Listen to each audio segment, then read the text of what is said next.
जय श्री राधे। आज का ज्ञान, आज का सत्संग परम पूज्य श्री राधा बाबा जी की पुस्तक से। प्रत्येक परिस्थिति में नाम जप करने का अभ्यास। परम पूज्य कहते हैं, मन में बार बार सोचते रहिए, मेरा कुछ भी नहीं है, सब कुछ प्रियतम प्रभु का है, सब पर उनका ही अधिकार है, मैं एवं मुझसे संबंध रखने वाली समस्त चीजें उनकी है, वे अपने इच्छा अनुसार इनका उपयोग करें।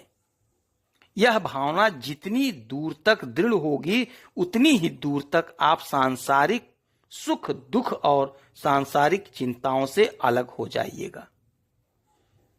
मन में मान रखा है कि अमुक वस्तु मेरी है, इसलिए उसके बनने बिगड़ने की चिंता होती है।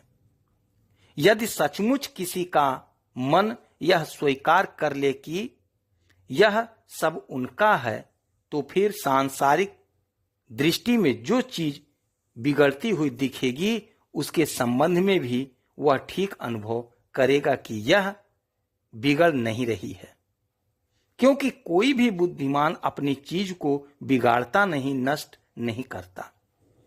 यदि बिगाड़ता भी है तो उसका रूप और भी सुंदर बनाने के लिए बिगाड़ता है। भगवान तो बुद्धिमानों की बुद्धि की जो चरम सीमा है, उससे भी अनंत गुना अधिक बुद्धिमान है। वे भला व्यर्थ ही अपनी चीज कैसे बिगाड़ेंगे?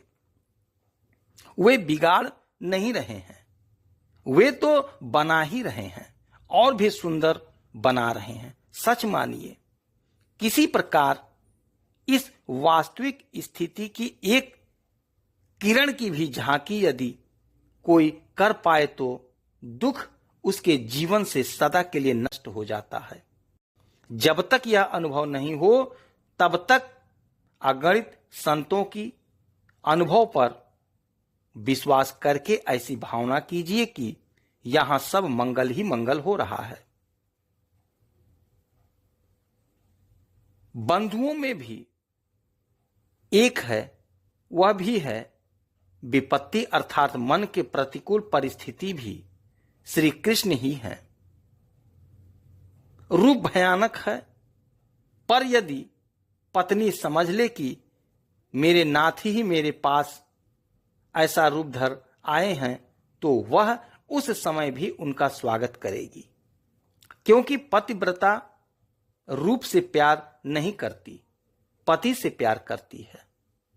अतएव मन के प्रतिकूल किसी भी परिस्थिति में अपने प्रियतम प्रभु का दर्शन करने का अभ्यास कीजिए।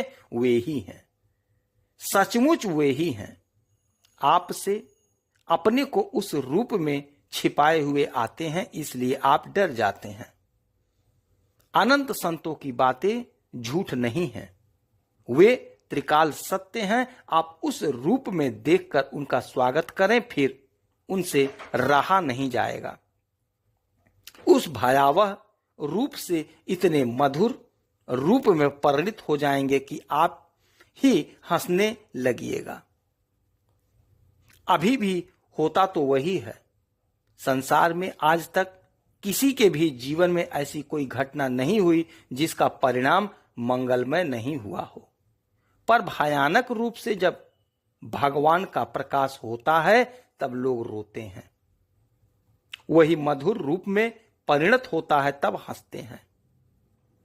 पर दोनों समय इस बात को नहीं जानने की इन दोनों रूपों के भीतर कौन छिपा है, भक्त उसे जानता है और उस छिपे रहने वाले से जो उसका संबंध है उसे भी जानता है। इसलिए उसे दुख नहीं होता। भोले भक्त डर भी जाते हैं, पर उस समय भी वे अपने स्वामी को ही याद करते हैं, क्योंकि उनकी दृष्टि में उनके लिए और कोई भी सहायक नहीं होता और स्वामी को याद करते ही हैं। भले ही स्वामी अपनी विपत्ति का पोशाक तुरंत ना बदलें, वे मन में ऐसा भाव कर देते हैं जिससे भय जाता रहता है। भय जाता रहता है, हमारा भय दूर होता है। अतः किसी भी प्रकार हो, अपने को उनसे जोड़ लें। जुड़े हुए तो हैं, इसे अनुभव करें। वे आपके हैं, आप उनके हैं। उनकी सब चीजें आपकी हैं, आपकी सब चीजें उनकी हैं। इसको मान लें। इसको जितने शीघ्र मान लेंगे उतना शीघ्र आपको फल प्राप्त होगा। जय श्री राधे।